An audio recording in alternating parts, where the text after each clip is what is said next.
Hey, Jeff. Hey, Eric. How are you? I'm pretty good. How are you? Doing well, thank you. At this point in our career, 10 years in as It's The Real, it's not so crazy to get recognized at a music venue in New York City, on the streets of New York City, in the subway of New York City. Right. We have a lane, and that lane is getting recognized in the subways of New York. Yeah, we are the two guys in the orange vests. Come say hi. We are Bill de Blasio and Mr. Met. We are Enes Kanter and Kristaps Porzingis. We are two rats fighting over a cold slice of pizza. We are Henny and Palooza. We are Yer and Yadadamin. So where it is weird is when you go to an event outside of the world that we live in and still get recognized. Right. Like this weekend we went up to my high school friend, your regular friend, Bob. His family had a pig roast. A pig roast, for everyone out there, is when you insult a pig. Yeah, like, hey, pig, look how dead you are, stupid pig. Yeah, I wouldn't fuck you, pig, with B. Arthur's pig dick. Yeah, pig. It was a short roast. Actually, Yeah. no, it was like a 10, 12-hour roast. I don't know how long you It was roast a slow pig. cooked, and it was delicious. It really was. Our friend Bob was like, hey, that guy over there who I work with knows you guys. He recognizes you from online, and you should go say hey. And we were like, all right. And he says, it's the guy with the purple shirt. There were two guys with purple shirts. So Jeff went up to one and said, hey. And he said, Where It's The Real. Yeah, he said, I'm from New Zealand. And then it was like, oh, cool. And we walked over to the other guy, and he was like, yo, I'm a longtime Twitter fan of you guys, and when I saw you were doing music, I really fucked with it. And I think meeting in person for him was a chance for him to really understand where we come from, what we're about, and what our sense of humor is, which is dope, because we're more than just Twitter, as you know. We're more than just the podcast or the music or the live events. We're a lot of things, and that was dope. The other event that we got recognized at was our friend Big Waz. He's part of another podcast called The Basketball Friends, TBF. Shout out to all those guys. There's a million of them, by the way. There's so many basketball friends. And should we say who they are? They're Jade, Mariano, Black Trey, Zach Harper, Big Waz. Am I missing anybody else? There were a lot of people in the building. There were so many people. Pablo Torre was there. It was a dope night. They did a live podcast at the Gotham Comedy Club here in New York. It's funny because Waz moved out to LA like a week before, and then we did the going away party, and suddenly he's back here and waiting to be celebrated by all of his friends. So we didn't know what we were gonna do. He was just like, hey, can you give me 10 minutes? And we were like, sure. We wouldn't be surprised if we had to like rap battle him or talk basketball or whatever. He just honestly wanted us to go up there and take some time and riff. And we did. There was a lot of love in the building. We got a great response. And we went to the after party downstairs afterwards. Ow. And one guy in particular walked up to us and he was like, yo, I've seen you guys retweeted by a whole lot of people that I know and respect. And I always thought, why do I need not one, but two more white guys talking about hip hop in my life? Right. He was like, there's a million of you.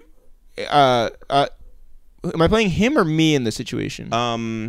Play him. Okay. So there's a million of you guys out there, like Peter Rosenberg or whoever else, white guys talking about hip hop. And I don't need, these two more. But what did he say afterwards? He said that there's a lot of guys he finds funny and that we were funnier than them, and that seeing us on stage really made him a real fan, and that it's $20 more in our pocket anytime we ever do an event in New York. He was like, you got a fan for life. Shout out to him because, like, one, he was honest, and two, because he's rocking with us now. And something really clicked with us right there, which was that there may be people out there who don't know our story, who don't know the complete It's The Real arc. And for anyone out on the West Coast in particular, because we have a show coming up on November 2nd, we're going to give you guys a chance to really get to know us. For an hour before showtime, we will be there for an exclusive Q&A session, an exclusive meet and greet, an exclusive chance for those people who buy the VIP tickets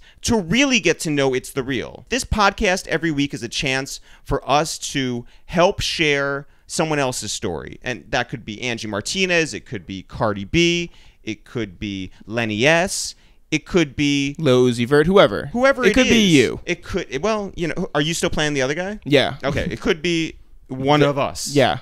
Our show on November 2nd at the Bootleg Theater in Los Angeles is going to have our music, and it is going to have podcast elements, and it is going to have a lot of bits and stories and a lot of fun, but it's also going to have an hour before for the VIPs that's inspirational, that's informational, that's a chance to really get stories from two guys who have seen and been through a lot in 10 years, and we really want to connect with you guys on another level. So go to ItsTheReal.com right now. And if you're not going to be in the building, if you're not even going to be in Los Angeles, please spread the word to your friends and family and let them know that It's The Real is coming to town, and we're going to put on a hell of a show. Again, an hour beforehand for the VIPs, and for general admission, a full hell of a show. I don't even know how late it's going to go because I don't think we have a deadline. But go to ItsTheReal.com right now and get those tickets. Jeff, who's on the podcast today? Today on the podcast, we have Coodie and Chike. Hey, longtime friends of the room. Coodie and Chike are the music video directors behind such classic, #classic videos like Kanye's Through the Wire. Ooh, just stop right there. I'm going to stop right there. You should stop right there.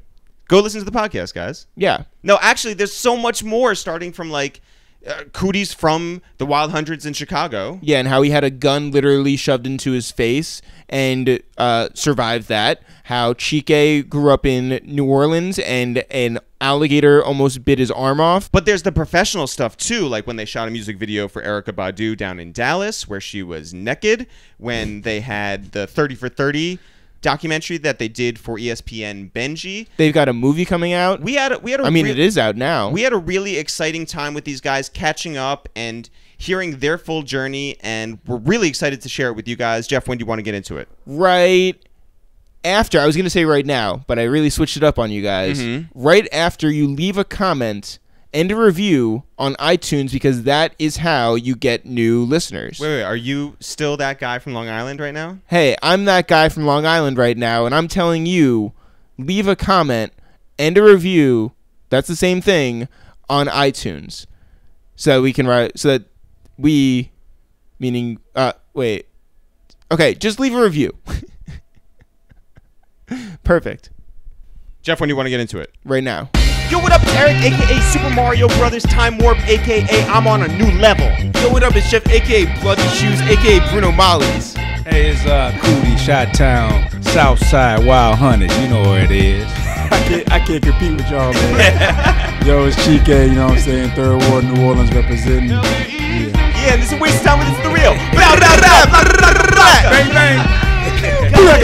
We wanted to start talking about the good days of MTV, right? So you guys first met while you were at MTV, right? Well, Chike worked there. I never worked there. We just started doing Through the Wire there. Right, right. Sneaking in MTV for me. But other than that, he worked there. But you were in the building. Yeah, in the building. Did you go to the Christmas party? Yeah, man, the holiday parties were crazy. I mean, that was like you spent your whole week looking forward to the holiday party with the outfit you was gonna get and everything, and you was coming up too. Yeah, listen, like the whole industry shuts down on like December 1st, so like you're only looking forward to the holiday party. And nothing, it was no holds bar, was no rules. It was like Vegas. Whatever happens at the holiday party stays at the holiday party. And that's like rich MTV. Yeah. That's it was paper. Like, it was money in the game like then. Now it's like they have it like in the building. Nah, this shit was like Hammer. It was like it was on 34th Street. It was just like lobster tails already picked out to just flesh of lobster in abundance. People making a lot of mistakes that night. Yeah, for sure. A lot. So what were you doing there? I was doing motion graphics. So basically, I was a junior designer. I would package up the shows. So like read this like Rock and Jack Baseball, or like I did even the VMAs or different shows. I would sort of meet with the producers of the show, and then I'd help devise like a look of the show. So like bumpers when they go in and out of commercial, the show open, interstitials, like all the lower thirds. So just kind of give it the show its entire look. Did they stick you in some room with an Avid like somewhere? Nah, so I actually, because it was all art, like the way they worked over there for us, we all were artists. So we were like in a big open space, and it was just the illest artists. Like it was cats that were dope typography, dope graphic designers, and they took the shit serious. Like they were winning mad awards at the time. So we were all about, like it was like less about MTV and more about artists really just trying to make their mark. Like everybody who was in that room was like super successful. How did you end up meeting Chike and sneaking into the building? Okay, well, you know, from Chicago, and in Chicago I started to film Kanye, you know, and he wound up moving to New York. So I'm like, I got to get to New York. So I moved to New York, and when I came here, you know, we was day-to-day filming, and this girl, Yasmin Richard, knew I had all this footage. So she was like, can you know, come and she wanted to put the footage in, you hear it first, and And when we went, we were working on that. She was like, I want to introduce you to like all the, blacks, black people that work at MTV. I was like, bet, let's go. And we went, and Chike was one of the first people that I met. He wasn't the only black guy at MTV. I met a few other blacks. Okay, just making sure. We had a little crew though. Yeah. There wasn't many though. Definitely wasn't many. So I met them all. Put it like that day. That second. Bill Bellamy. Sway. Ananda Lewis. Caduce. Caduce. So Chicago born and raised, South Side. What was growing up out there like? It was one of them things. Like Chicago is a real segregated city. You know what I mean? When it comes to race, when it comes to gangs, when it comes to just period, we segregated. I mean, even light skinned to dark skinned blacks. You know what I mean? We just, and growing up was I couldn't. There's like a lot of places I couldn't go. You know what I mean? But it was the hood. You know what I mean? My mom, and luckily I had my mother and father who kept me out of a lot of trouble, even though I rebelled against that. Be out with my friends doing, doing whatever we wasn't supposed to be doing. Right. And but God saved me through all that. You know what I mean? Yeah. Through my mother's prayers and God, He looked out for me. So didn't go through Did you much. see life beyond Chicago? No, not really. In Chicago, you pretty much stay right where you at. If you're on the block, that's where you usually be. But see, I would travel from my block to go around like downtown or go to Hyde Park and places like that because I didn't want to really stay in the hood. So I just venture out, you know what I mean, to like different parties and things like that. But, not as far as traveling, wasn't none of that. And what was the first camera you got a hold of? The first camera was my mom's camera. It was, my father actually bought it, and I just seen some video of him doing a lot of filming back when he first bought it. I always thought my mother was the one. My father was doing it as well. It was a VHS, whatever, Sony, whatever, know. And I remember I took it one day, and I just started filming like all the pictures that was around in the living room, and I'm like, and I went to the radio and I turned on what's the name of them dudes? Boys to Men. Yeah. Mama, I love. So I'm going around with the camera real, like, I guess cinematic. I'm like hitting the pictures and then through the wire before through the wire. really through the wire before through the wire. And I showed my sister and mother them, and I'm talking about they bawled out crying, and I was like, oh, what's this? Yeah. I just drew this emotion out of them. Oh man, and I'll be in high school too. This guy Terry Davis was like the radio TV teacher, so he was like showing me stuff. And my sister, she did radio TV before me. She's 2 years older than me. So in grammar school, I would go up there because they had an after school thing. And I was more like cock blocking. My brother like, you go up there after school and make sure.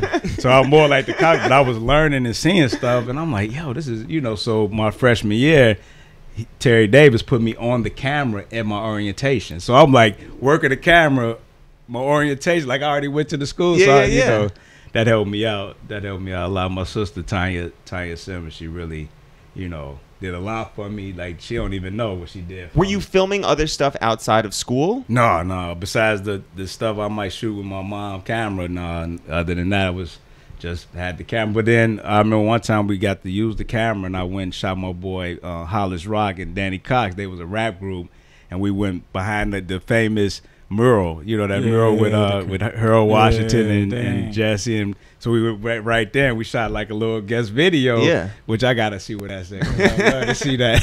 So tell me about, like, how did Channel Zero start? Okay, Channel Zero was an idea this guy Danny Sorge had. I used to do stand-up comedy. I was with, y'all might not believe it just off why I'm talking now, but yeah, no, we don't find you funny at all. Exactly. Daddy, he had an idea. He said, man, I got this camera.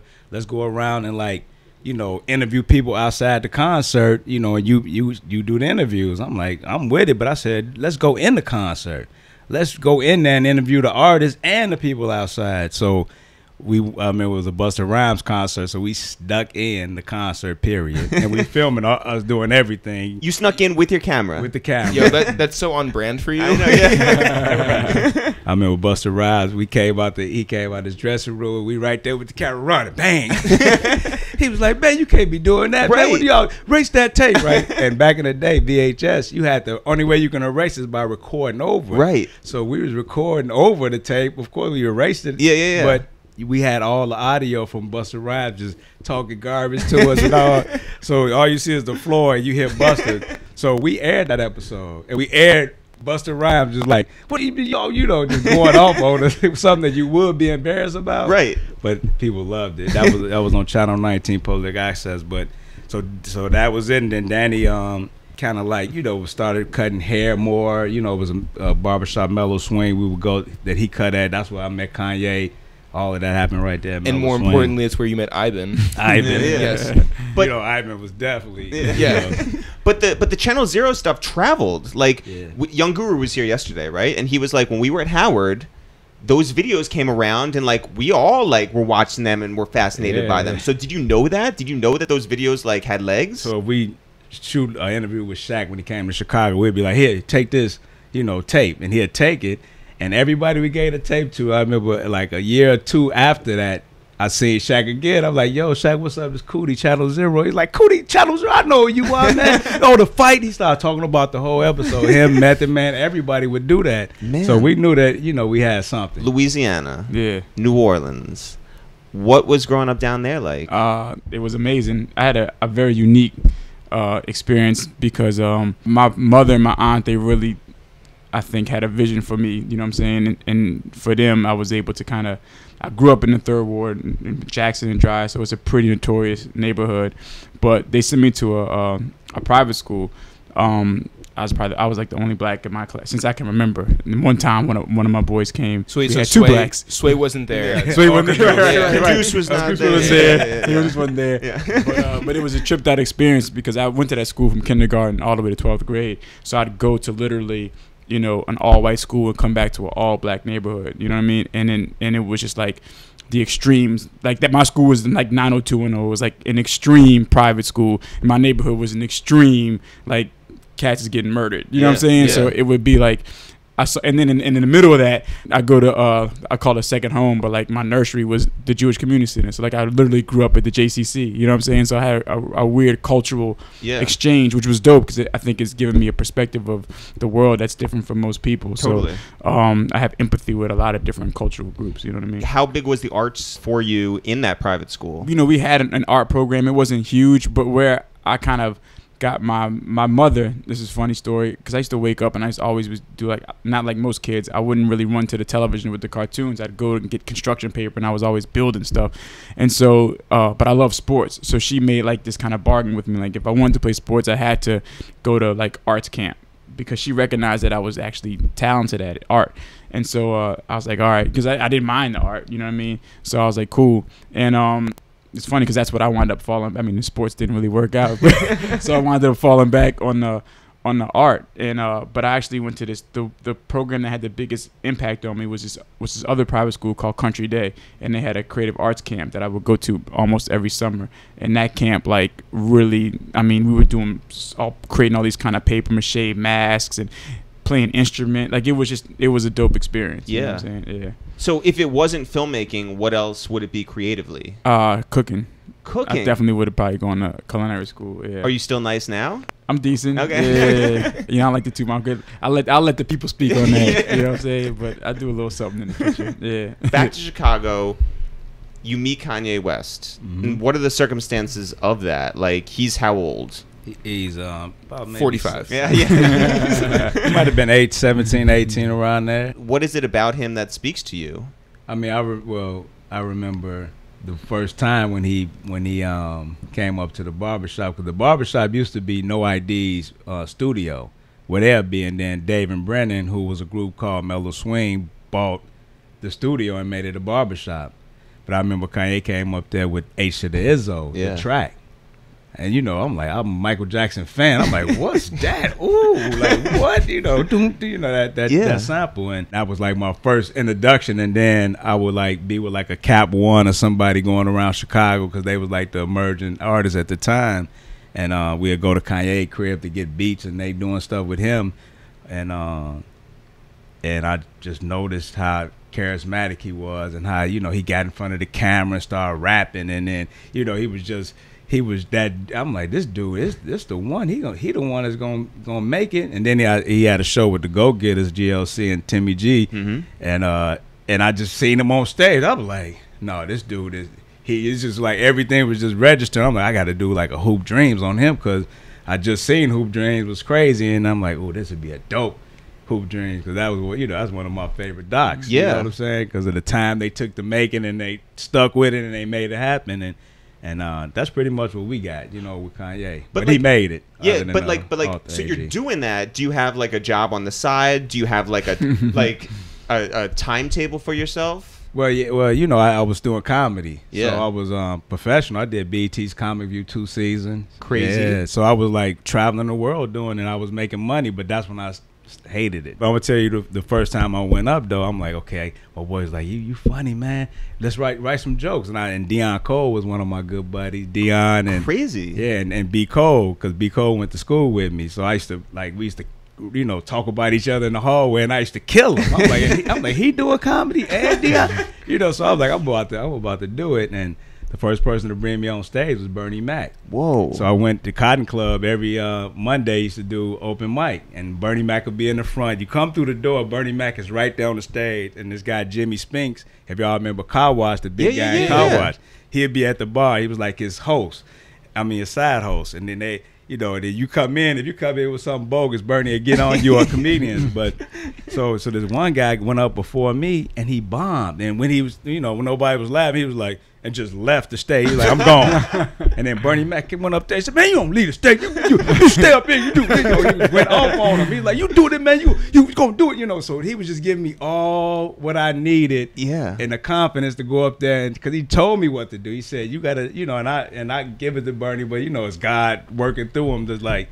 so I went up there and I rocked it, and I started doing comedy from there out, and like I said, when I started making money, when it became a job, I just stopped liking it. You know what I mean? It was like, I gotta go to this old folks home, and I gotta go do this, you know. So, and then I really fell in love with filmmaking. I just seen how people like reacted to Channel Zero and reacted to footage I was showing with Kanye footage, and even Chike. When I met Chike, I showed him Channel Zero, and he was like, yo, that was the craziest shit I ever seen. I was like, yo, but more so than what they were shooting was the stylistically how they were shooting it, and the whole, like, just the composition and the way he would, the shots that he was getting, the lo-fi, like, typography and everything. It was like this, the pace of it. It was just something that I had never really seen before, except for like maybe like Liquid Television, that was the closest thing. But this was like doing that, but like within the urban landscape, it was retarded. You know what I'm saying? Yeah. I was like, oh, it blew my mind. And then that's what gave us the confidence, because I was like, man, whoever's doing this, they're thinking on a whole another level to be able to put this together. And I could relate to some of the things that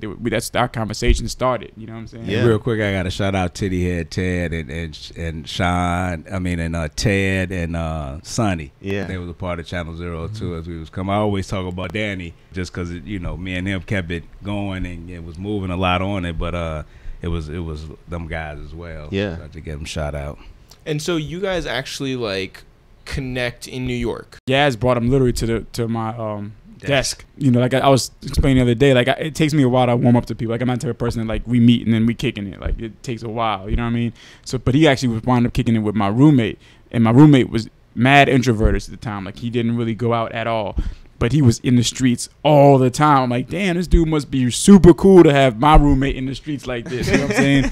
And so then, I said, let me go out with him, and we went out and kicked it. Like I saw what it was, his personality, and I was like, dang, we probably kicked it every day since then. You know what I'm saying? Yeah. And we really just kicked it for like a year before that conversation happened about Channel Zero. We had probably kicked it for like a year, and then I saw the Channel Zero, and that's when we started developing. And he called me about, and he was in LA with Kanye and hit me up talking about like, man, we got this video idea, you know, because he had seen what I was doing with the motion graphics. Like, we got this video idea, we got this concept. Would you be interested? We don't have any money. And you said, but you said no. All right. I was like, man, fuck y'all. Yeah. But I was like, man, hell yeah. And you know, he was like, you know, can you just help us bring it to life? You know what I mean? Because they had all the materials necessary already. He already had all this footage he shot. You know what I'm saying? They just needed a way to just kind of put a visual to it. Was there any part of you that was just like, okay, we're doing this at my job. Like, I don't want to get fired. Like, can we? I mean, was there any part of you that was just like, nah? Because no? I'm not. That's not even my personality. So like, if I like something, I'm balls to the wall. Pause. Like, I'm not thinking about getting fired. I'm just like, what do we need to do to make it happen? And plus, I knew too many people in the building, and we were already doing. I mean, I already had side hustles going on anyway. So this was like the smallest side hustle I was worried about. So I was like, but then we brought the troops together. You know what I'm saying? And we was up in like, I had a cat at Nickelodeon. I had my boy VH1 Jason, who was at Nickelodeon handling the flame. These are machines that at the time you were spending thousands of dollars an hour just to get on, and dude was young like us, so everybody knew what we had, knew it was special, wanted to be a part of it. You know what I'm saying? Yeah. So let's put this into perspective. You were following Kanye around for how long? For I mean, on and off, you know. Right. But mainly when he moved to New York is when we was day to day more so. But how many like VHS tapes did you have of him? Man, and not even VHS. Like got the mini DV. Oh yeah. Yeah, we had the Canon joint in. Dude, I got so many bags. duffel bags and Duffel shoe bags. boxes full, and you know, and I'm gonna guess and everybody that I was filming, cause I film a J. Ivy or Takitha with the first lady of Wu-Tang. Yeah. I just fell in love with filming. And I'm gonna guess no interns to catalog all this stuff. Still like, to this day, we haven't cataloged. We Yeah. kind of started that. We realized, man, we got to get somebody in here to break this stuff. Yo, I mean, and mini DV is like long gone, but like, do you have to like convert them? To, no, we got digital now? they still have decks, so you just connect the deck and you can route it to your computer. Yeah. Right. And so it's pretty easy, but it is old and it is sensitive. The tapes are mad sensitive. The heads on them are real sensitive. So you have to See, that's a pause. Yeah, that's a bigger pause than my last pause. You know what I'm saying? I thought about it for a second. Yeah. Like, you can't. That's the thing is, once you open up one pause, you got to be conscious throughout. You have all this footage, and the goal, like, ultimately was to do like a Hoop Dreams. Yeah. But now, how does the idea come to take all that and put it into like a 4-minute video for Kanye? I mean, well, like he was saying when we was watching this one Hype, he had the accident. I went to LA. We was watching this Hype Williams video, and Kanye was like, "Man, I hate that how he was doing a letterbox in 3/4." A lot of videos started doing that. Yeah, you know yeah. what I mean? He's like, "I don't like that. That's whack." And I was like, "Well, let's do ours in a Polaroid. Let's make ours look like a Polaroid on the screen." He was like, "Man, he said we could do the whole video. We could do through the wire like that." I was like, "Yeah, we could put the documentary footage in the Polaroids." And then I went to this editor and just start editing up the story. Like, I just did a whole edit of the song with the whatever clips that I picked, and then that's what we call Chike. What was the process like, and how long did it take to put together? The process took a while, just because of our approach of how we had to do it, and trying to figure out, like, you know, at the time the technology wasn't as, especially with like keying and green screening, it wasn't as easy as it is now. So it was just a lot of trial and error to try to get this board right. I mean, and what we winded up actually coming up with is totally different than what we started with. It's even totally different than what we actually showed Dane. We actually kind of used what we showed to get more money to actually go and do it properly. So it kind of took us back to the drawing board again. But so the initial idea was what then? So basically, Coodie had all this. They had cut up all the footage already to kind of tell the story. We just need to figure out the visual to put on it. And then I kind of had come up with some mock-ups. But then they had come back to New York, and we were all sitting around in MTV looking at some of the stuff that I had designed and going through some. And we were looking at a magazine, and I don't know if it was either you or Kanye. Kanye saw this Adidas ad that had like this these photos collaged on like a cork board, and that's kind of, we just ran with that. Like, it looked exactly like what really was perfect. Yeah. And so we just kind of, you know, took it and made it our own. Which is why he now works with Adidas. Gotcha. Okay, understood. Yeah. Whoa. Right. God works in weird ways, guys. It premiered at 4040, I'm guessing, right? Yeah. Yeah. So talk was about that dope. night. That night was crazy. Like, that was one of them, like, Mama, I made it type of nights, just because you were in this room. At least for me, you know, Coodie probably a little bit different because he had been interacting with a lot of these people in Chicago at that level. I had only kind of seen them coming in through MTV. And even at the time, Kanye, we didn't look at Kanye like that because he was just one of us trying to hustle him right now. You know, He's still one of us. Yeah. But I mean, at the time, it was like nobody had done anything yet. Right. But, I mean, he was the furthest because he had produced these tracks. But you just, you know, it was one of us. So he could still come into the building and nobody knew who the hell he was. But man, so to be in there, and then you have like Dame that like. And what was the reaction like in the room when like the video came on? I mean, chill bumps are just there's everything. Because, you know, we did, I think one of the main things that helped Kanye was the EPK we did. You know what I mean? We put together this whole EPK like I didn't know. That was the thing. The title was I didn't know. Yeah. So we took all the like rap that he was like just rapping to people. Yep. And everybody like, dang, like Pharrell snapping. So Pharrell was the one to say, like, I didn't know. We keep coming back to Pharrell or Channel Zero style. Like, I didn't know. Every time he raps up, he come out, I didn't know. And then at the end, we said, now you know. So that right there set it off. And then we hit you with the video. Boom. They was like, I had to show it twice. It's one of the ones when, you know, that's when you know you got something. Like now cats be premiering the wackest videos. I'm like, why everybody like, what are you doing that for? You know what I'm saying? But we knew we had some, you know you have something special when you're directing. And it's not like a arrogant thing. It's just a thing where probably most directors have when you just have just like you already see your story from beginning to end. You already see the impact that story can have. You know what I mean? So you've already calculated it. So you kind of know, you know, this is gonna like, man, the crowd's gonna just like, you know, timing. Like he knows the comedian. He knows he has beats. He knows when people are gonna laugh at certain things. You know what I mean? It's the same thing. You know how the audience is gonna react. You know? Yeah, but like Chike said, Mama, I made it. We didn't make it there, right? So after that, a big hype. Next thing we know, we can't put the song out. Shaka Khan won't clear the sample. We like, huh? Shaka Khan won't clear the sample. I mean, for weeks, to the point I went to the meeting with the lawyer, and he like, we told her he's from Chicago, and he almost died.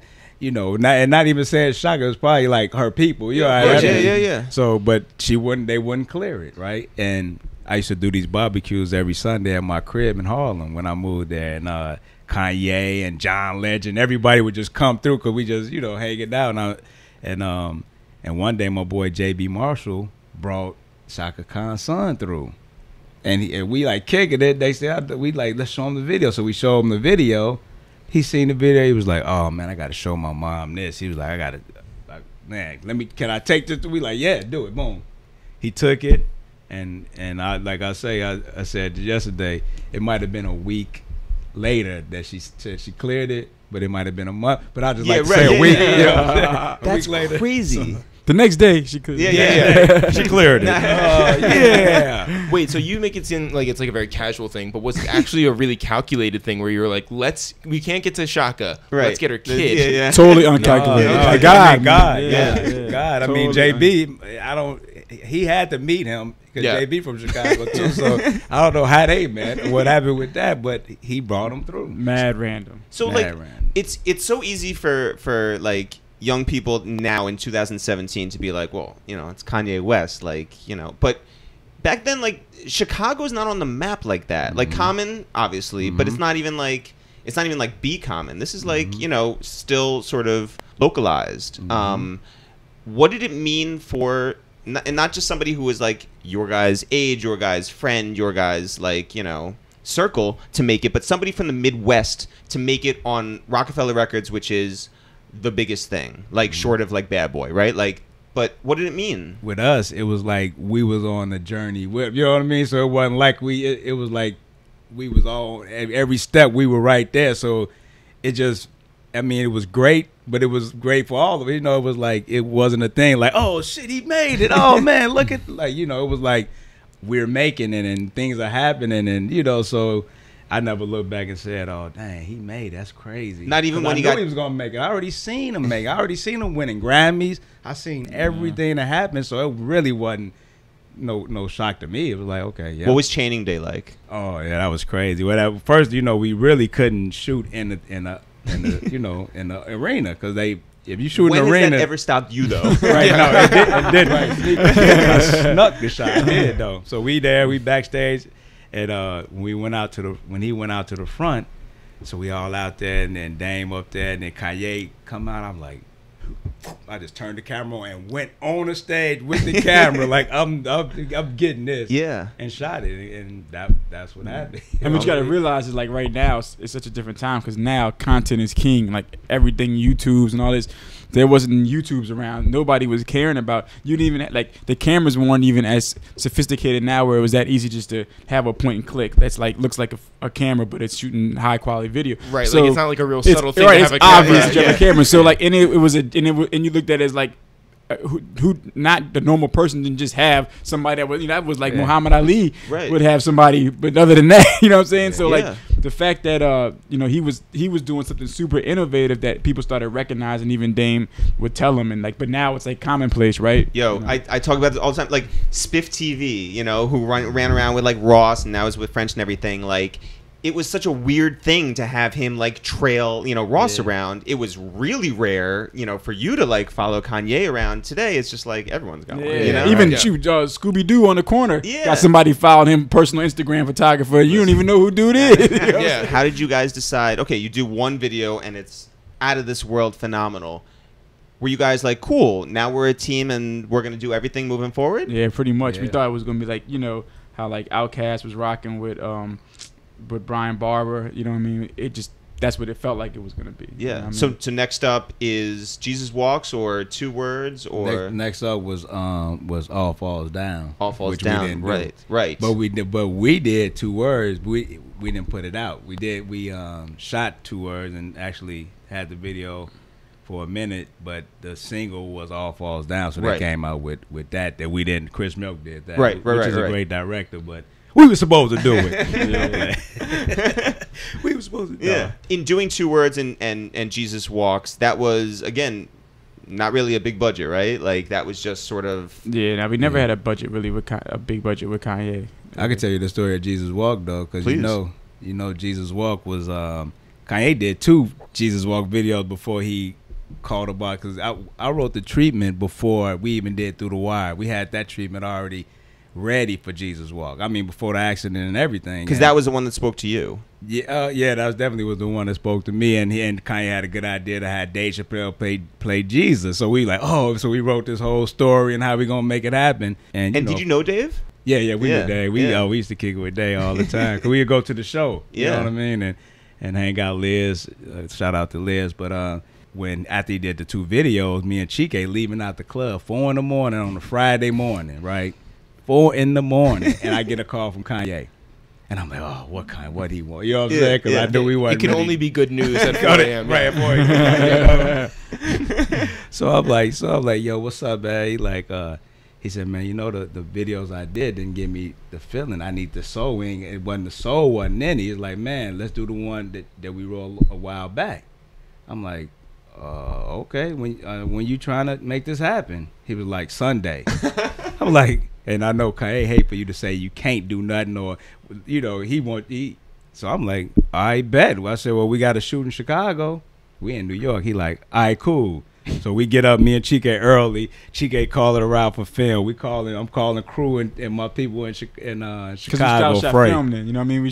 We had bought the 16mm camera. So from that, yeah. I got Frey help us get that. Yeah. So we wind up, he wound up not calling us back till after 7, you know what I'm saying, p.m. And, we ain't got no money or nothing. Right. So when he called us back with the credit card, now we had to switch everything up to L.A. because they 3 hours behind, get stuff shipped from L.A., get our plane tickets, fly to Chicago the next day, get locations.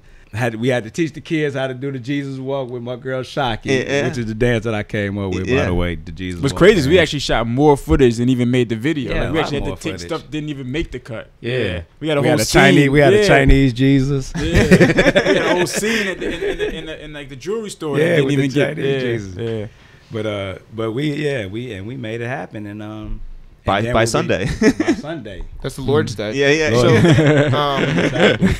So I'm trying to figure out like what was the concept of the video, because you had this extra scene with the Chinese Jesus. You had Dave Chappelle, who was supposed to be Jesus but then wasn't, and then you had the white Jesus who was actually in the video and was really mixed. So the Jesus in the video is the Danny who I've been telling you all about from Channel Zero. Yeah, that was him. Danny is Jesus. Yeah. But that was Kanye. He was like, let's get Daddy to play Jesus. We like, bet, let's do it. Of course, Danny came late. Kids walk across water. That's right. He was in Mellow Sweets. But the concept was like that. People put, when they think about Jesus, they just think strict and think like Jesus is us. Jesus is cool. Jesus is whatever you want Jesus to be, because he's there for us. He's I'm not religious, but I'm real spiritual. But Jesus is of God to me. You know what I mean? Right. And that makes us all of God, and we want to show that Jesus is really whoever you want him to be. You know what I'm saying? Yeah. That of God. Right. And that was like the thought, and that he was cool and funny, and you ain't got to be serious all the time, but he will look out. Right. Like the refrigerator scene with no food, and he closed and open up his food. Yeah. Then he don't even say thank you to Jesus. He just grabs the food and walk past Jesus. You know what I mean? Without saying thank you. And the guy with the crutches, which is Ice Green, old school Ice Green. Yeah. He tapped him. Next, he doing the Jesus walk dance. So we wanted to make it comical and just show you that it's good to have Jesus in your life. And how involved was Kanye with the editing? I mean, Kanye's always super involved in every aspect. You know what I mean? Which is, I think, that's definitely something that I think a lot of artists could actually use and take advice from, because he cares about the product that's coming out. You know what I mean? We've worked with a lot of artists after that, and have worked with artists that don't have that same sense of being on top of their product, which is a shame, because they should. You know what I mean? I know when we did the Through the Wire, when I was in there with the editor for that, and me and the editor was getting into it. Cause he like, what are you? I'm like, no, just put that there, and then put this here and that picture there. They was like, no, this don't. Right? He like, no, this don't work like that. I'm like, well, just do it. So I'm like, with G. Roberson and Kanye came in, I just knew that it wasn't gonna be good. I'm like, this is gonna be. They ain't gonna like it. So Kanye came in.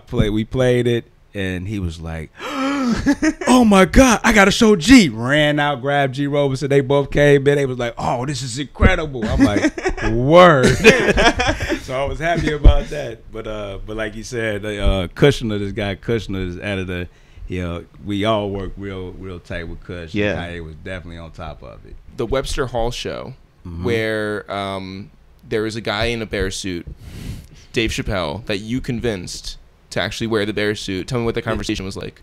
Well, did somebody said I convinced her to wear the bear suit? Yeah, you and J.I. did. It's probably more J.I. I mean, of course, I probably was like, yeah, that'd be dope if you do it. But I can't even remember that conversation, because I probably was filming J.I.B. telling him to do it. I'll go look for that footage for y'all. Yeah. Yo, you guys need an intern to catalog all your footage. Right, exactly. The first time I met you guys was at Kanye's first Grammys, and for Chicago it seemed like a huge celebration for everybody. And we're talking about even for Barry, who was security, for Gabe, doing PR, 88 Keys, and Nabil and A-Track, and everybody there. It felt like something.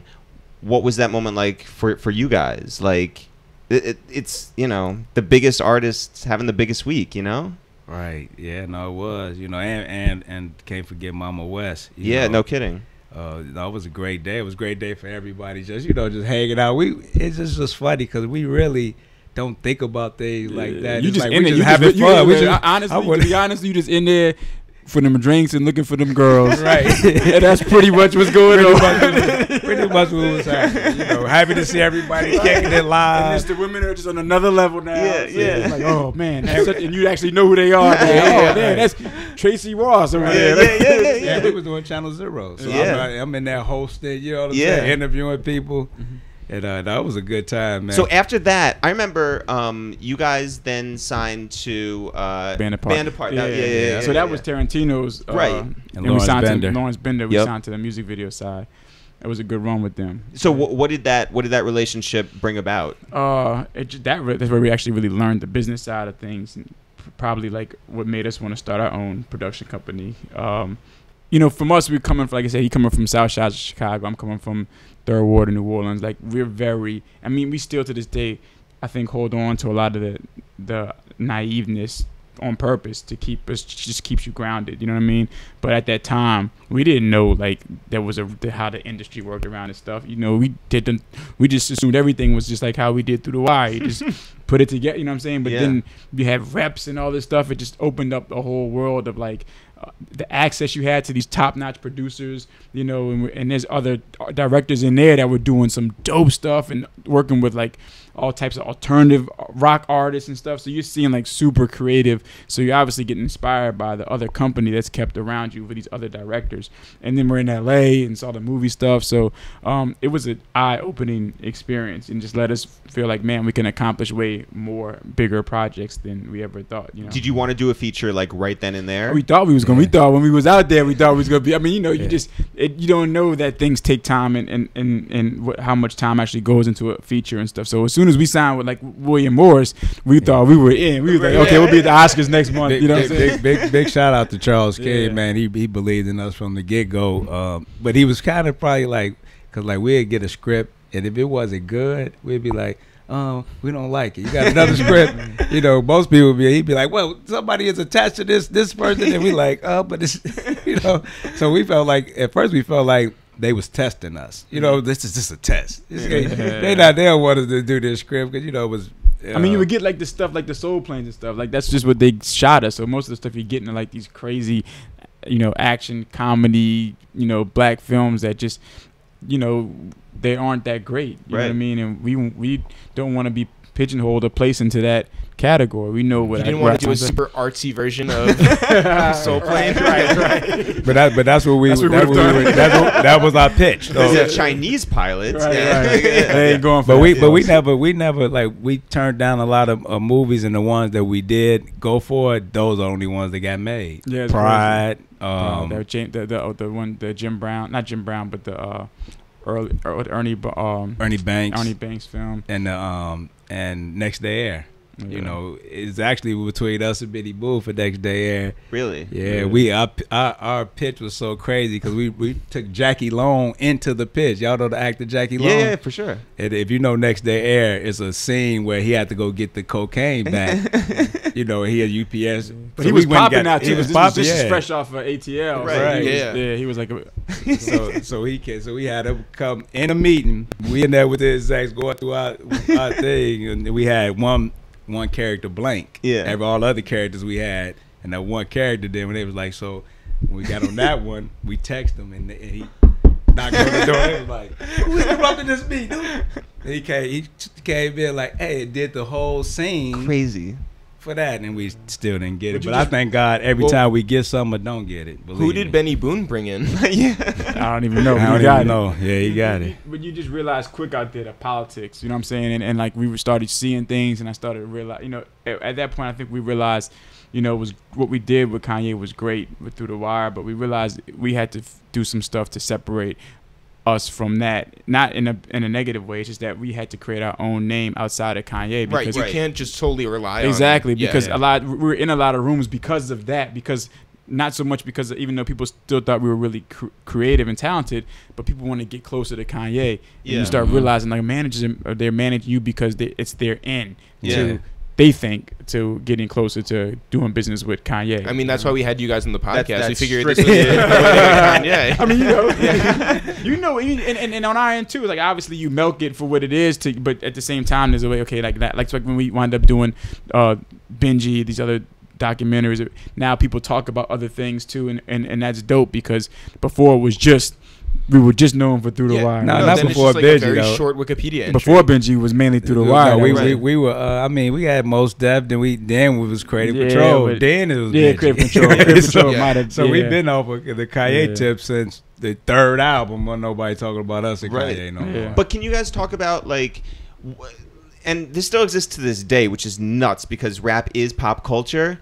But like Hollywood doesn't get hip hop, right? Can you talk about like any meetings that you were in where like you said something and they were just like, I mean, Hollywood just doesn't get a lot of things in a sense of like, it's just not real to me. You know what I'm saying? Like, it has its own aesthetic and it likes to live in its own little bubble. I mean, you can look at the sitcoms that come out and the way they showcase life. It's a great reflection of how LA is. Mm-hmm. It's just different. You know what I'm saying? Until you get like a, you know, Boys in the Hood or some kind of Compton or some kind of realness of it. It lives in a whole nother bubble of reality. And so, which is different from New York, which I think thrives off of its being super real, super embracive of the realness and incorporating that within the art, where LA does exactly the opposite, where it kind of discards the reality and likes to focus on like the hyper reality and kind of gloss that up and package that up. That's why it's so refreshing when you get like a Kendrick Lamar who kind of still has his LA vibe but brings that realness that you used to hearing on the East Coast. You know what I'm saying? Totally. Yeah. Hey guys, we just want to take a second to interrupt this podcast to tell you that we have a concert coming up in Los Angeles on November 2nd at the Bootleg Theater. Go get your tickets right now at ItsTheReal.com. Give me a beat. We got a show. It's here for you. It's Eric and Jeff and the It's the Real crew. We're gonna rap and we're gonna tell stories. We're gonna be there. Bring your shorty. Hip it.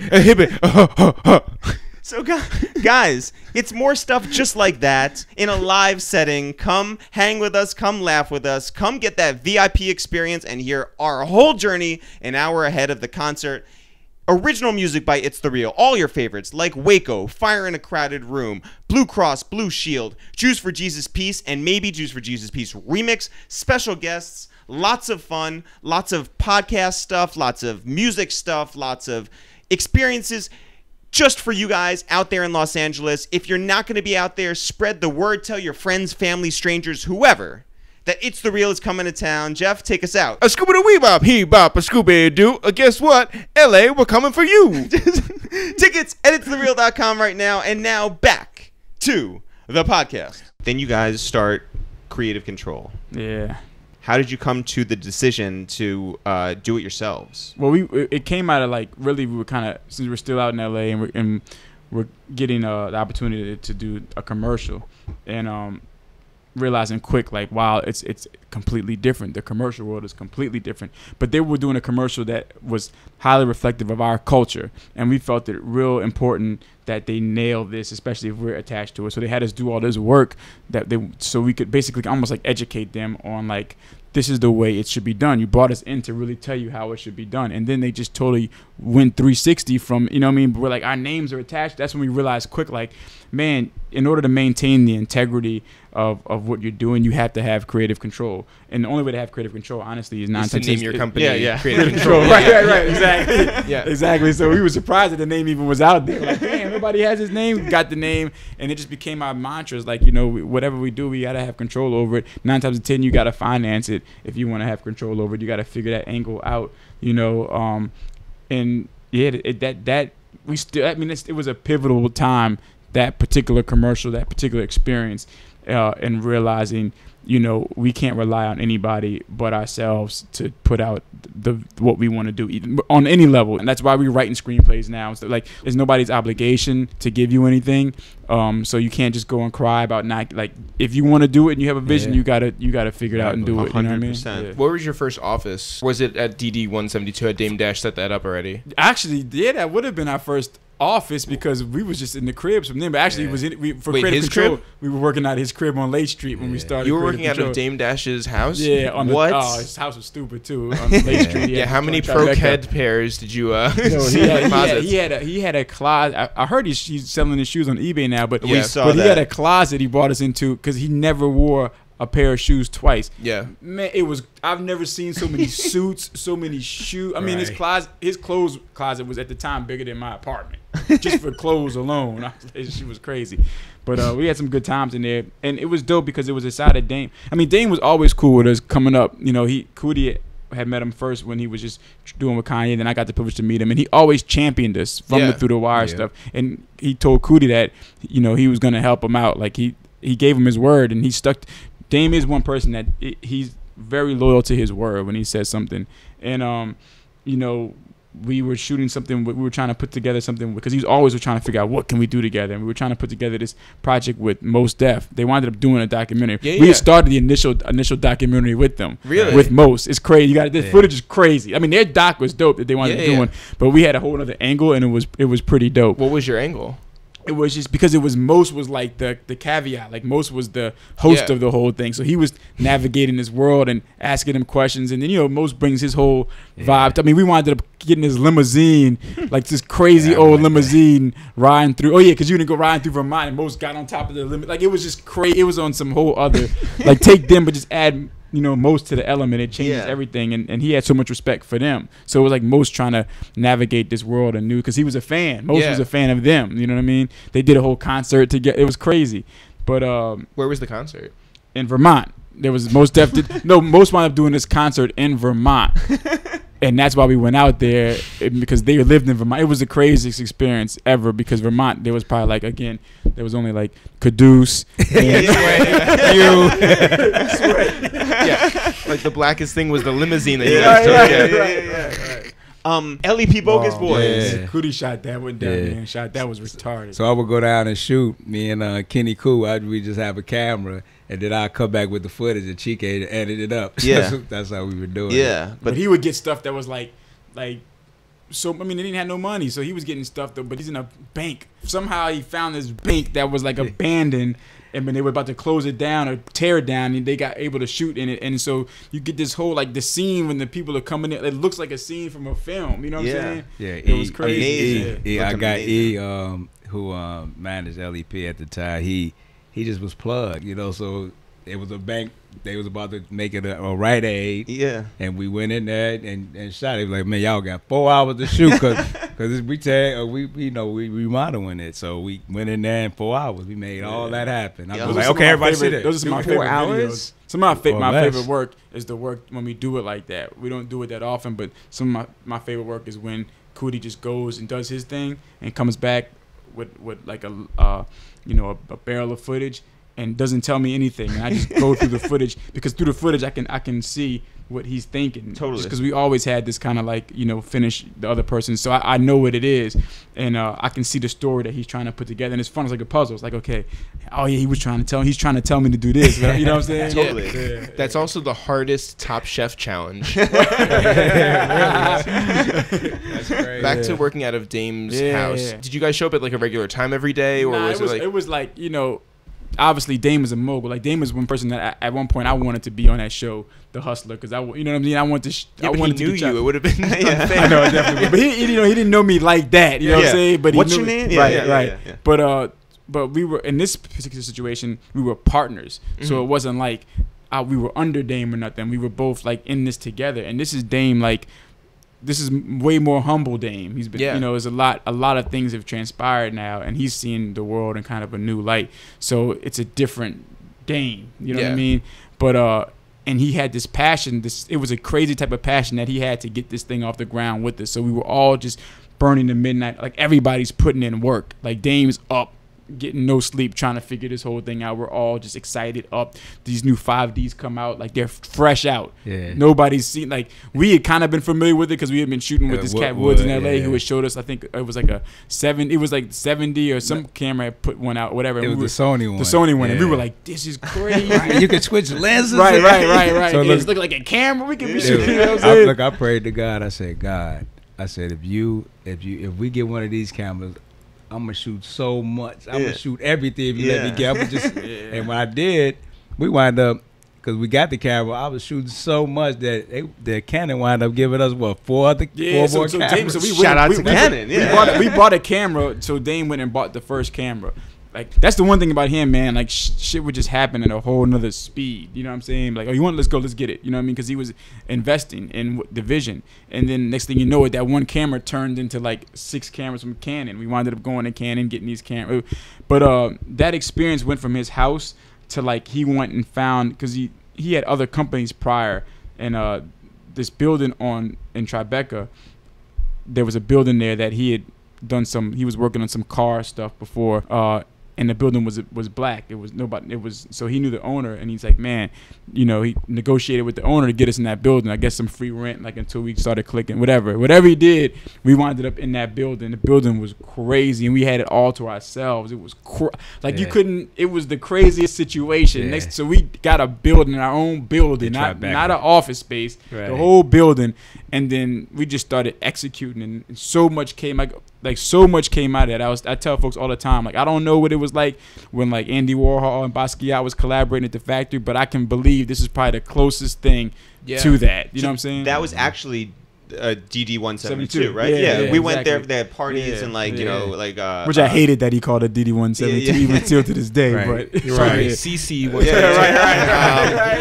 Right. We went to a Bun B like listening down there. Currency would hang out obviously, right? Every day. I do want to take a moment to shout out our friend Justin Fleischer. The Fleisch is running around the world now with Logic and doing everything, but he definitely said that you guys bred a lot of cats. I mean, it was like school. It was like, you know, it was school, not even from us, like mentoring, you know, up and coming filmmakers, but also business from hearing stuff from Dame, and Dame was one of the craziest like motivational speakers you could ever hear. So even hearing him talk about just, you know, living old memories and hearing certain things, but then just you hear this like renegade spirit, you know, in him talking about just the world and this and that, and everybody bought into this thing, and some for the good and some for the bad, you know what I mean? But it was definitely a time that was very special. That could have really rechanged the whole music industry with it, but it just never maximized its full potential. You know what I mean? Why did it stop?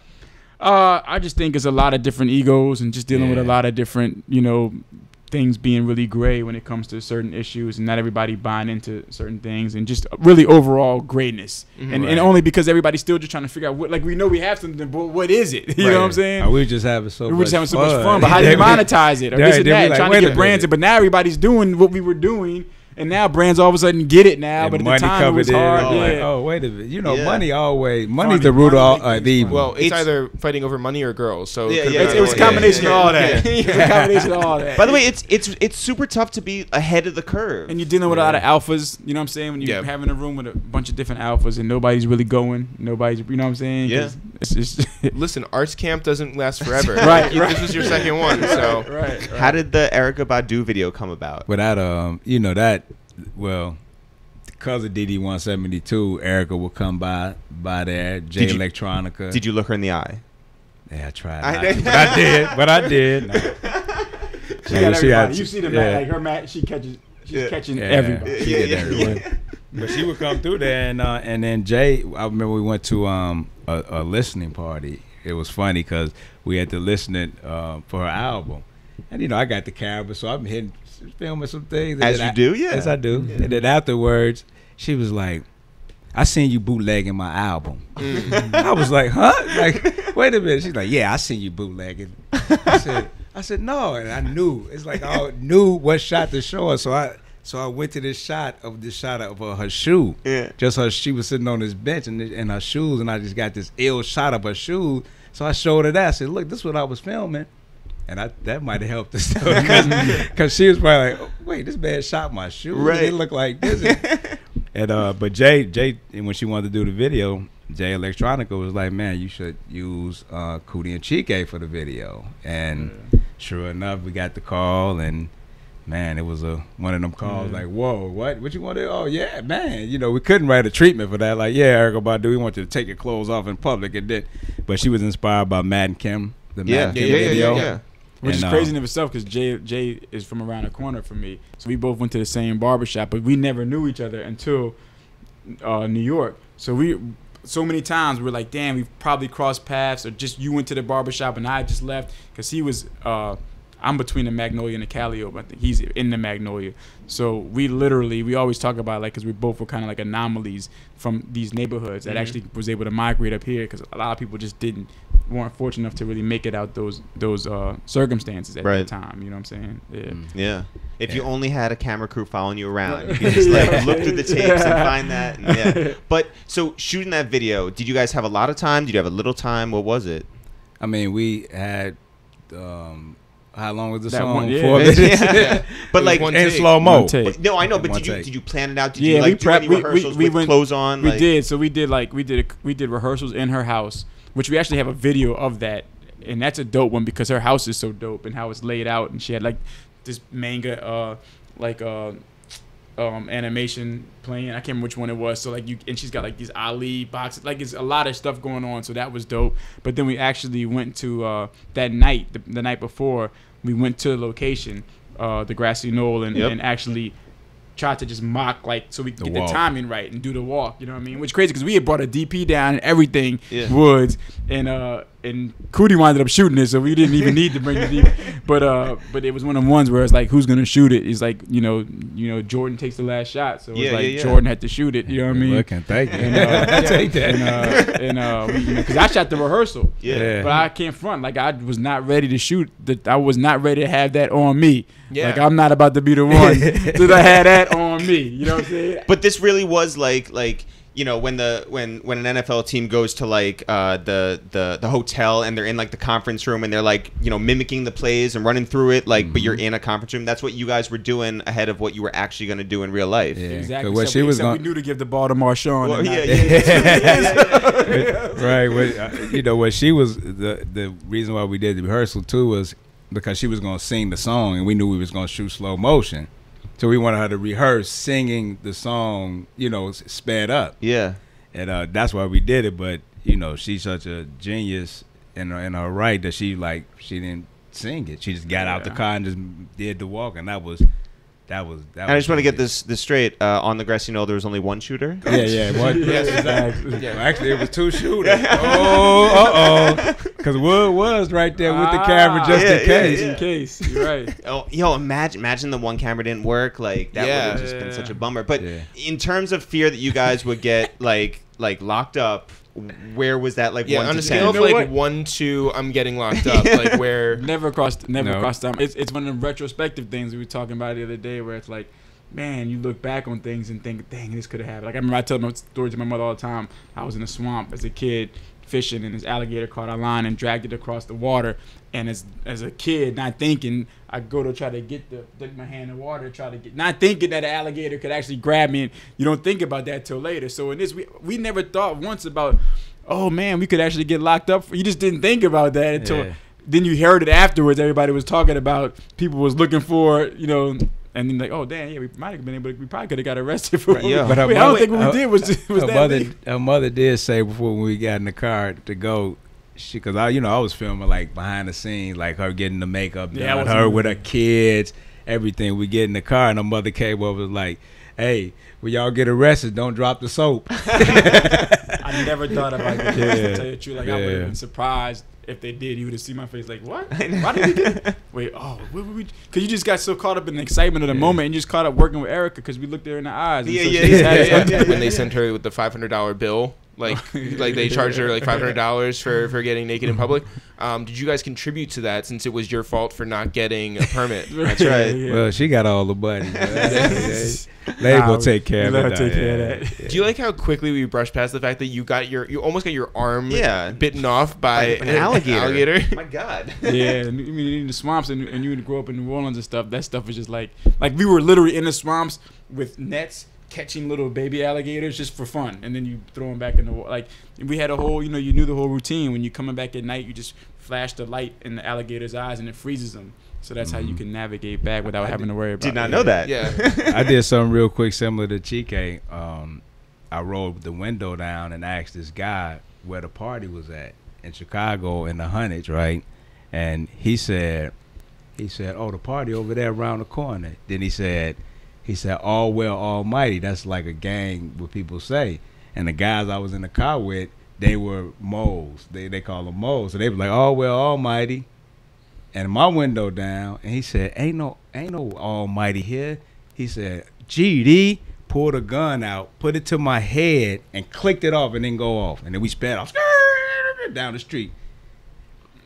So, so we all make them mistakes. You hear because you know you're supposed to be here. You do so many dumb things growing up. Like on his point, mine was not nearly as crazy as that, as far as like the fear of a gun being pointed in my head. But I remember being on the highway, and we used to take these trips to like Pensacola to go run these races and stuff. And we'd be on the highway. My mother, and I don't know why as a kid, I don't know if anybody else has this. I might just be weird, but I always had a fixation with wanting to open the door while we were on the highway. And so one time I was just like, fuck it. With your mother? I'm in the back seat, and I open because I want to just open it and close it real quick just to see. And I did, and you know, she's going like 80, 90 miles an hour. She heard the thing. I closed it. And she was like, "What?" Did she freak out? I'm like, "I just wanted to see." She's like, "You know, I'm not realizing that the door could just fly open because of the." Oh, you know, I'm yeah. not understanding physics, Out. and I'm out. Yeah, not thinking none of that. You know, I probably just didn't open it like that 1 centimeter. Second, right? You know what I mean? Yeah. But Note to shit like self: that, never don't sit do next that. to Chike on a flight. At the emergency. At the emergency door, too, actually. I ran with scissors once. I feel like we all have crazy things to reveal. Oh my God! So, all right, how does ESPN approach you guys to do a 30 for 30? Was Bill Simmons still there at the time? Yeah, Bill was there, but he didn't approach us. You could tell that story. Yeah, so the girl that I was dating at the time, she was working for Keith Klingscale, who actually was running the whole 30 for 30. I believe he was, that was his concept, if I'm not mistaken. But he wanted to meet with us. He had inquired to her about meeting with us. She had told him about creative control, and he had heard about it. He wanted to meet with us about creative control, not necessarily about a 30 for 30, but just in general about what we were doing with the network and whatnot. And then obviously, you know, we know we've been trying to make this Benji film. We were trying to make it a movie first for like 7 years. We were out in LA trying to make that into a film, and that didn't work out. They want us to cast like they want to cast like a white player to play Benji. It was crazy. Before. So what do you think when they say that? I think Hollywood. That what I was telling you about earlier. Where it's like they just don't keep it real. It's like making it into something. You know what I mean? Yeah. Just speaking honestly, I think Topher Grace would be a really good Benji. FYI. Yeah. Right. But so then we get the meeting and we wind up telling them about, you know, about the documentary and what our take with it. And I think Coodie stole him just because of the intimate relationships he's had with everybody in Chicago and the way he wanted to tell this story. And then we had the, like, you know, my girl at the time was working there, so she had the decks for all the older 30 for 30s. So she got one of the decks and we just patterned our joint off of that deck. So it all, you know, like again though, it's just God putting these things together. And my sister too. My sister, she my little sister. Tell her, yeah, that was crazy. She worked at NBC, so she, like, when we was trying to make the movie happen, she gave us a bunch of that news footage that y'all seen on the show. Even though we, like, later on when we did ESPN, we actually licensed that footage from them. Sure. You know, but she gave it to us prior just to make a trailer, and that really helped us get it as well, because they seen a trailer. We had everything right there, like boom, here. And it worked. How much time do you guys spend in Chicago putting it together? Well, the doc, man, months, like maybe 3 months all together. Yeah. About 3 months. Did you find that everybody was open and available to you guys? Yeah, like I say, Benji Spirit was with us the whole time, because everybody, it was almost like and I knew mostly everybody that was in the film. Yeah. Like if I didn't know them personally, I knew they best friend. You know what I mean? But so, you know, and like I say, Benji Spirit was there because, like, his best friend Mario became like our best friend. He was the best friend of the film, so he'd take us places everywhere. You know, he'd come with us to the shoots, and he was introducing us to more people, and you know, so he had a lot to do with the success of the film. But of course, Billy Moore, he wasn't cool with Billy, of course. You know what I mean? Because Billy Moore is the one who killed Benji. Yeah. But the guy Mike, who said a long time ago, he was like, man, they doing these 30 for 30s. Y'all should do one on Benji. He told me that before we even had the meeting and all of that. Crazy. And but it all happened right in the same vicinity of that meeting happening. It was crazy. But that guy, he cut hair, Mike, and he in the documentary as well. But he cut hair, and somebody that knew Billy, like Billy cousin or somebody, was in the shop, and he was like, and they was talking about it. And she was like, I tell him. Next thing I know, Billy Moore calls Mike. Now remember, Mike and Benji was cool. Right. Billy Moore calls Mike. We all out. We together. Billy Moore called. Mike like, yo, this Billy. And I was like, what?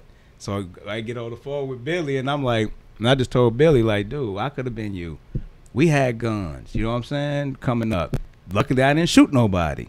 Or I had guns pointed at me. Luckily, I didn't get killed. So I'm like, I am you. You need to tell, you know, and we had a meeting with him, with Billy at this restaurant. He came with this guy, and he just was like, man, you know what? I'm happy that y'all want to tell my side of the story. Let's make it happen. And that was a blessing. Yeah, me and Billy cool to this day. What was the reaction like when you guys first gave a cut to ESPN, and then what was the reaction after it aired?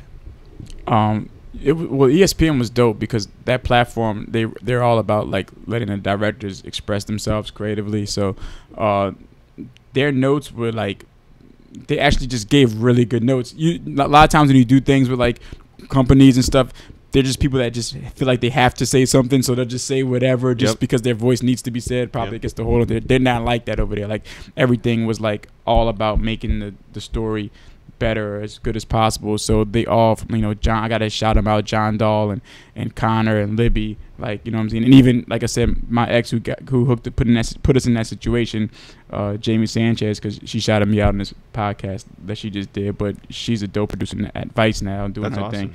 But they all cared about the project being really well, and we were impressed when they gave us our notes. We're like, damn, these are like really dope. So they weren't like a lot of times you're like, huh? And simple. Like we had put together, I think we had put together, our idea came together pretty solid.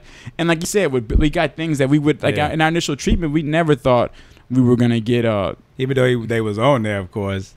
Billy Moore though. Yeah, did we have Billy in there? We had both of them on there because we was going would have went to the jail. Right. But our arc wasn't like wasn't wasn't like like we're gonna take you here and then bam hit you with this and then like that just because we were hinging upon Derrick Rose, like that was like our big arc was to have Derrick Rose come in and be like, you know what I'm saying? So. And Nick Anderson, and that was one of the notes. They were like, man, y'all got to get Nick Anderson, y'all got to get Jesse Jackson, y'all got to get this person. We had like just straight fabric. It was really good what we put together, but they needed. They went and shot Sonny for us, like Sonny. Yeah, and it was crazy because Sonny hit me the other day out the blue. You know what I'm saying? I was like, what? You know what I'm saying? But he was just right. He's working on something. And he wanted to get our blessing because I think he's gonna incorporate Benji's name in there. I mean, I'm like, you don't even. But whatever. It was dope. Just you know, he got such a distinctive voice. It was crazy. And when it aired, who reached out to you guys and were just like, this is amazing? And well, we premiered at Tribeca Film Festival, so we was like the so Robert gala De Niro film. came up to Yeah, Robert De Niro, exactly. Yeah, Robert was dope. I remember shooting on the red carpet, and he was telling me something about how to keep the perfect smile for when you're like the way you keep your teeth together while you're taking the pictures. I was dying. I'm like, you've done this a million times. I'm gonna listen to what you say. You know what I mean?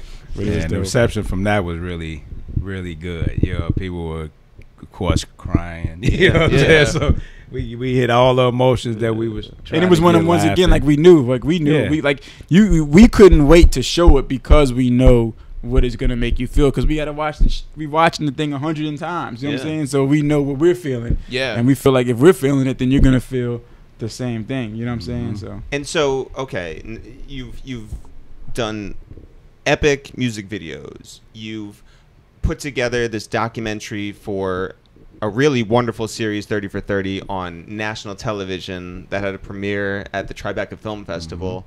At that point, are you guys like, okay, now is the right time to get into scripted stuff and let's transition into that full time? Well, you know, we always wanted to get into scripted stuff before that. They just weren't letting us in. Right. You know what I'm saying? Right. Cast Topher Grace and they'll make it happen. Exactly. Right. Like, but now we realize, okay, we at least have a better shot now. We have something to say. You can't tell us we can't do long form anymore. We know that much. So there'll probably be another excuse that they'll figure out. But, you know, that's why we're writing our own stuff now, so that there can be no, like I said before, you can't leave it up to anybody to even have an excuse. If you do it yourself, then it doesn't matter with anybody. You know, you just do it.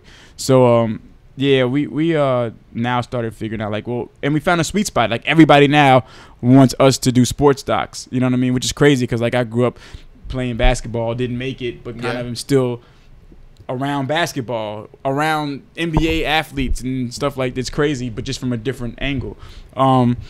So yeah, you know, we've earned this little pocket now, documentaries, and you know, we'll ride this wave as long as we can ride it. Maybe we'll be like the Ken Burns of the black people, and then but we definitely aggressively going for fully narrative films next. And how can you take the lessons that you learned with what the initial idea for Creative Control was and use that for longer form stuff?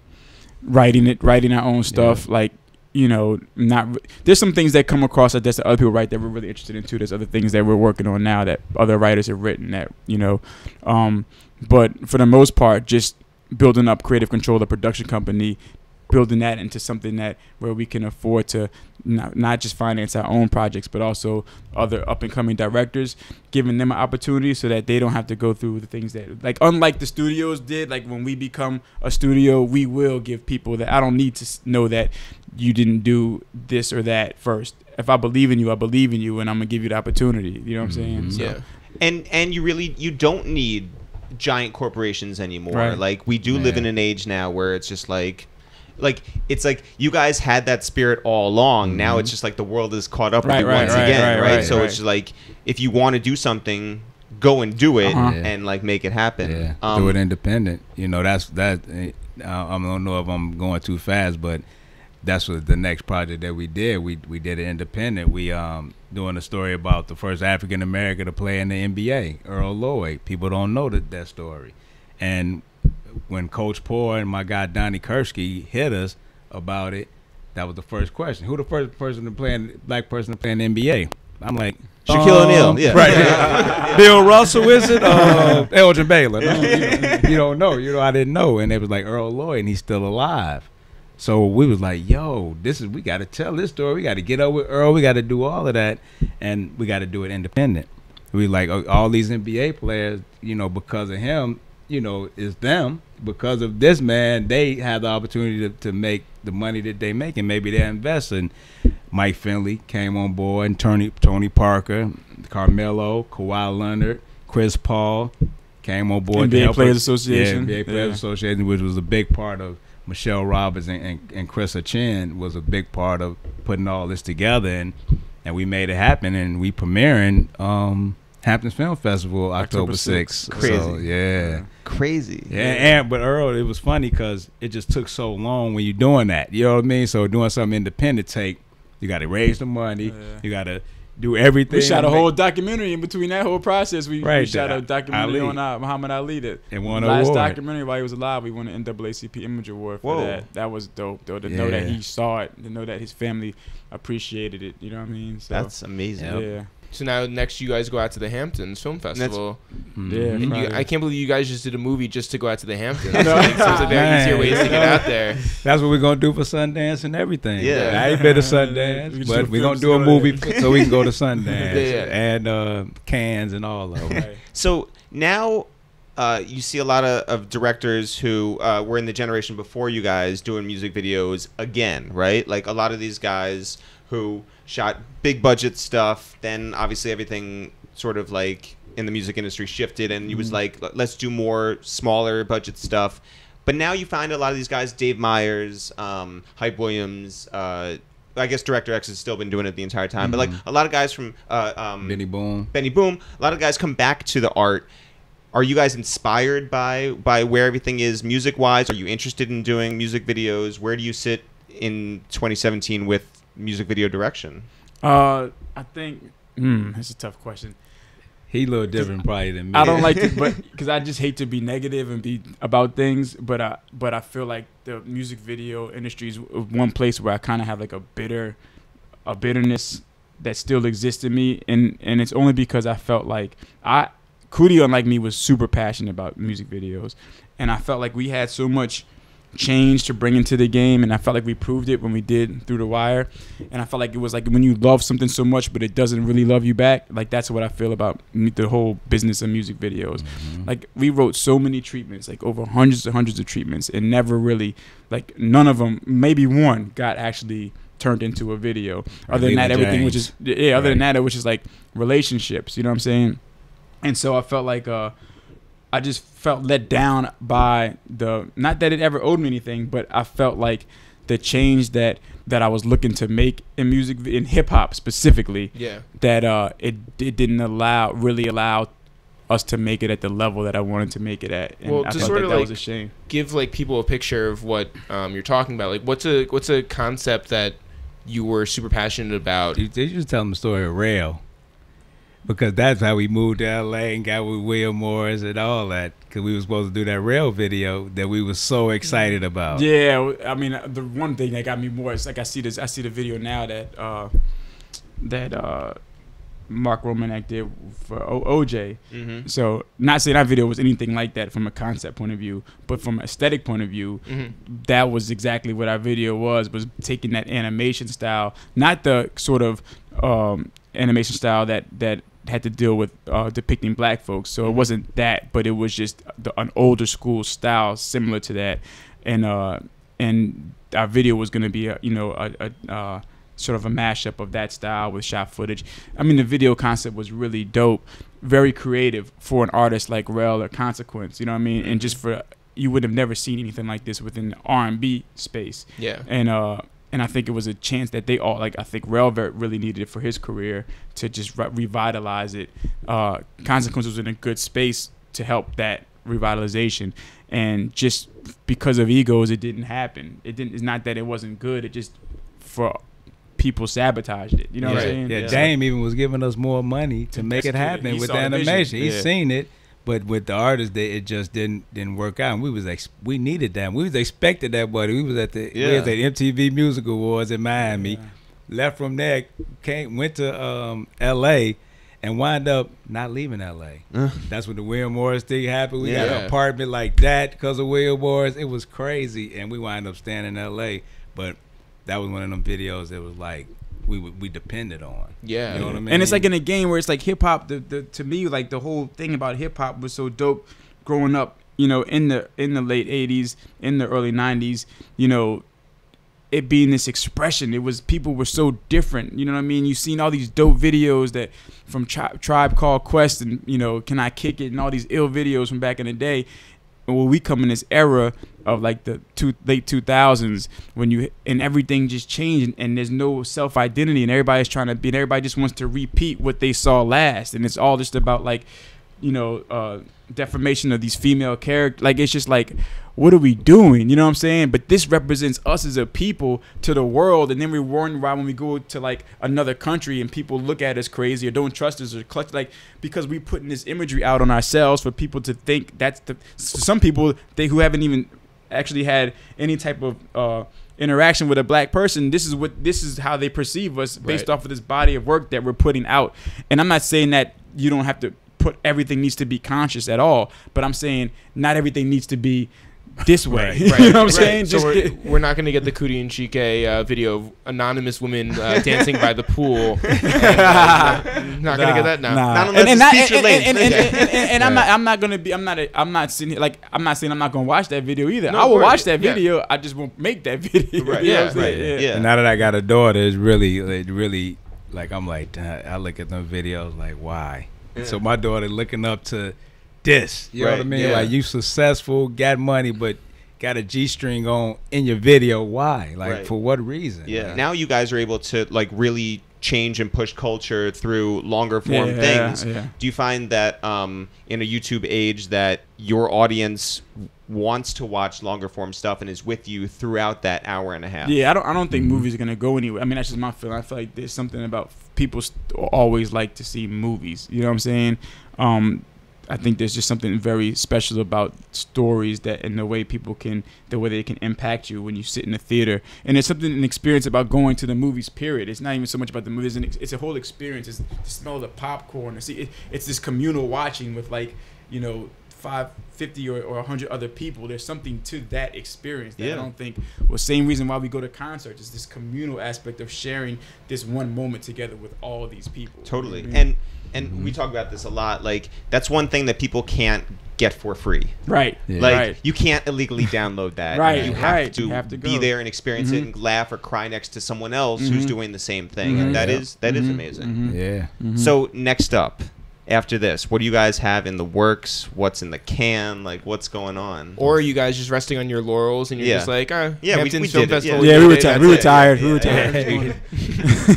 We know it there. I mean, one of the projects that we looking forward to is the Ernie Barnes documentary, which is, if you ever watch Good Times, the JJ paintings on Good Times, that's Ernie Barnes. And Well, okay, so correct me if I'm wrong, but I believe when we were out at the Grammys, didn't Kanye get an Ernie Barnes painting for his ceiling or whatever? That's right? That's how that all kind of came about with Marcus Gradney. Coodie, I was see Crazy. Marcus. Marcus. Yeah. He facilitated all that. Coodie's got that story. So right. So, well, we was in the studio, Kanye working on College Dropout, and they had a Christmas party, and Marcus' family, they big in music, so I guess they were all there. I don't know, but I just met Marcus at the time, and he was wondering like, who these. In other words, it was only me, Kanye, Deuce, and Sway in the studio. And Ananda Lewis, right? Yeah. So he like, man, what y'all doing here? What's going on? We riding around on these scooters they had at Record Plant, and I'm like, man, I said, dude, come in here, hear this music.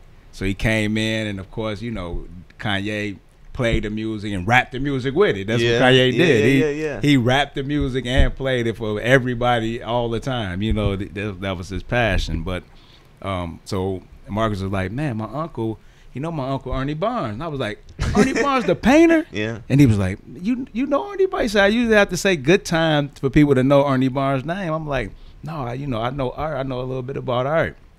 And I was like, I always been a fan of Ernie Barnes. Even when I know his name, I was just like, I need to have those JJ paintings on my wall when I get rich or whatever. Yeah. And long story short, Marcus came to the hotel that week with 2 signed Ernie Barnes books. Gave him one to me and one to Kanye. And then I was like, Kanye, you should get Ernie Barnes to do your album cover like Marvin Gaye did. That'd be crazy, right? So we talking about that. And he was like, man, he talking to G about it and everything. And that's how pretty much the painting started. But Marcus, while we was in there, Jay Ivy was going through the book, and he was like, wait a minute, Ernie Barnes a football player? He was like, hold on. He like, wait a minute. And at the same time, the same day, G Roberson come through the door with an Ernie Barnes throwback jersey on. You know what I'm saying? Yo. Ernie Barnes, he was like, I didn't even know who jersey this was. We was like, whoa. So all that was meant. Yo. And then me, Kanye, and his mom went and met with Mr. Barnes, and dude, he was like down, and he would come to the studio with sketches. And I'm filming all of this. I ain't filmed the meeting with his mom, with us, his mom and Ernie Barnes, but he'd come to the studio. I'll film with the sketches, and I'll film him like painting, and he would be like, Coodie, Chike, y'all come meet me for breakfast. We'd go to breakfast, hear all these stories about how the Sugar Shack, him and Marvin Gaye was playing basketball, and he was like, look at this painting. And Marvin was like, let me show this to Barry. And dude, them stories are so crazy. So after a while, he was like, out of nowhere, even though like everybody was turning us down to do movies, he was like, man, I want y'all to do my movie. So we was going to meetings. Yeah, now we want to do his movie, anonymous content. Right. We had a manager with Ernie Barnes. And people was like, wait a minute. So of course, Hollywood, well, we need to get rid of those guys and just take Ernie. And so they trying to go behind us to get Ernie. And Ernie was like, nope. He was like, man, you know what? I'm not doing it right now. What I'm gonna do, I'm gonna write a book, and after I finish the book, we're gonna write the script off the book and go from there. But then he got sick. Yeah. You know what I'm saying? Yeah. And so that's something we're excited about, though. That's amazing. I remember during Grammy week the presentation of it, which was at CAA. You got all that footage. Yeah, same here because oh snap. The people at CAA were like, there was some painting that was hanging up there, like you can't like tape that. So I went through something like you, where I had to like take the mini DV tape out of my Canon XL2 camera, right? And switch it up real quick and give them the blank tape and be like, okay, we're good, and hold on to the other footage. So. But Ernie Barnes, Marcus, man, there were so many people that week. I know you guys were like, oh yeah, like this was like, just trying to holler at girls, whatever. But like for me, it was like a weird dream that I had where it was just like all these celebrities together in one place. It was like Larry King's here, and the CAA was actually way more like, I was way more in awe there than I was at like the Grammy party. Yeah. Because the Grammy party was like our contemporaries. Right. Yeah. But the CAA was like Diana Ross. Like it was like dang. Yeah. That was one when I was definitely like, this room is crazy. Well, did you holler at Diana Ross? I might have winked at her too. You know what I'm saying? Yeah. See what's so crazy? I still be, I guess, because I be so into capturing the moment. Yeah. That it was tripped out, but it wasn't. You know what I mean? It was. You still like seeing I'm it just through the filming lens, Diana, yeah. right? I'm Yeah, doing the yeah. lens, and I just wasn't like, oh, damn, that's Diana. Or, this is that person. I was just Not like, at all. Like, Yeah. right. Try to get that out. Yeah. No. Let's finish with this. There was a video that came out a few months ago that got the whole internet excited, which was you and Kanye linking up on outside of some club in LA. Yeah. That meant a lot to a lot of people. It meant a lot to us. It meant a lot to everyone who tunes in on Fake Short Drive. It meant a lot to Twitter at large. Hopefully, it meant something to you. Yeah, what did it? But what you know, did it I mean? was Like, just 'cause- Just looking at that girl over there. Yeah. I was just- couldn't wait to- I'll see you inside. I couldn't wait to get in the party. I was like, "Hey, what we doing out here? Let's go to the party." No, that was great. I mean, it was like, because when he went through what he went through, I was like real concerned. You know what I'm saying? I'm talking about while I'm watching a rant, how we would watch a rant, and be like, oh, Kanye just crazy. No, I'd like stop and pray in the middle of I'm like, oh my God. And then come to find out you had to go to the hospital. I'm like, oh, I seen it. Like I felt everything. So I kept like hitting everybody like, dude, please put me in touch with Kanye. I need to talk. I need to be with him. I need to talk to him. So I would call everybody. Nobody would get me in touch. And thank God that Kanye reached out to old school Ice Gree. Yeah. During this time, it was like, Gree, I need you. And me, back in the day, it would be in the pivotal time of his career, it would be me, Ice Gree, and Kanye. I'm filming, Ice Gree helping him do everything else. For we all lived in the W. You know what I'm saying, for months. Yeah. So, so just that dynamic, and then then Ice Gree like, yeah, I told him about you, and Kanye, he getting right, so he happy, and then I went down there to the BET Awards, and I was just like, I'm on God's flow. I'm gonna just go. I'm gonna just let God do everything. But I'm gonna just wherever he push me, wherever he guide me to, whatever, I'm gonna just let him do it. And I was just doing that. And then on our way to the awards, I told Ice Gree, I said, because I know Kanye too, so I said, dude, invite Kanye with us. You know what I'm saying? He just left from Kanye. You know what I'm saying? I'm like, invite him. Just say, Coodie said, come with us to the BET Awards.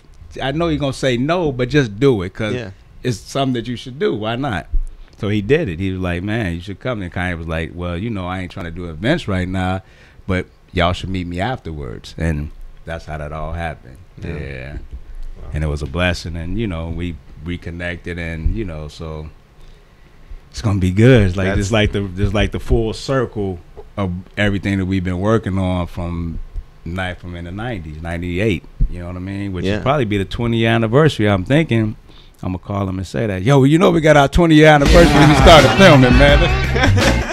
Well, guys, let's do something. Yeah, congratulations on, honestly, like, an amazing career. Like, yeah, no, And but everything like, up ahead. you've changed culture. You've maintained control of your creativity, and it's really outstanding. So congratulations, Thank guys. you, man. Yeah. Appreciate y'all, man. Sure, definitely. Thanks everyone for listening to this new episode of A Waste Time with It's The Real. Jeff, if people want to find out more about us, if people want to find out more about this podcast, if people want to come to our show on November 2nd at the Bootleg Theater in Los Angeles, where can they go? You can go wait in line outside of the Bootleg Theater in Los Angeles, or you can get tickets on ItsTheReal.com. Tickets are available on ItsTheReal.com. You can also go to SoundCloud.com/awasteoftime and listen to all of our old episodes of our podcast. And you can also stream them on iTunes, where you can search for A Waste of Time with It's The Real. Search for It's The Real, ITSTHEREAL, all one word, no apostrophes, no spaces. We are also on Twitter at It's The Real, Facebook at It's The Real, Instagram at It's The Real, Snapchat, we don't use it. Don't follow us there, but if you want to, we are It's The Real there. And you can always find our music on soundcloud.com/ItsTheReal. Also on Spotify and any streaming service. Search for Teddy Bear Fresh by It's The Real. You guys know that this podcast is not going to grow. We are always going to be the underdogs unless you spread the word, tell your friends, tell your family, and tell strangers on the streets. Tell that guy from Long Island. It's The Real. A waste of time with It's The Real. That's the podcast you need to listen to right now. Jeff, what friend do you want to tell? I want to tell 3 friends. Okay. Maybe 4. Okay. Okay. So I'm going to tell Them Jeans. Okay. Also known as Jason Stewart. I'm going to tell Nikki Jaggerman. Okay. In LA. I'm going to tell Chris Black. Okay. And I'm going to tell David Cho. Well, David Cho, spread the word.